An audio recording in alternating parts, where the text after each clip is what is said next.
जी अस्सलाम वालेकुम नाज़रीन, इस टाइम हम उम्रा की नियत से मस्जिद आयशा में हाज़िर हुए हैं।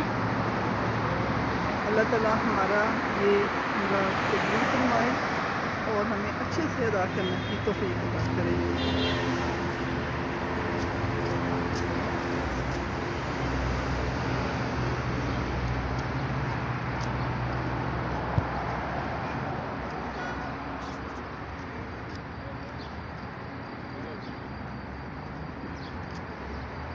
जी नाज़रीन, ये है मस्जिद आयशा, मक्का मुकर्रमा से की हदूद से बाहर है।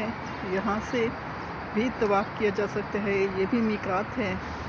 मीकात का मतलब यही होता है कि ऐसी जगह जहाँ से ये आकर एहराम बांध सकते हैं और उम्रा की नियत कर सकते हैं। जामिया उम्मुल मोमिनीन सैयदा आयशा।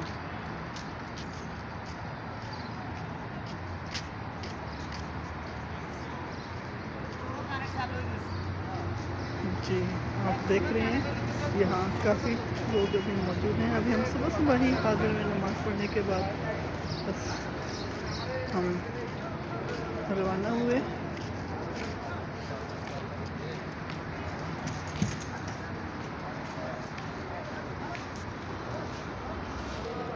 जी नाज़रीन, यहाँ पे हम अब जूते अपने रखने लगे हैं।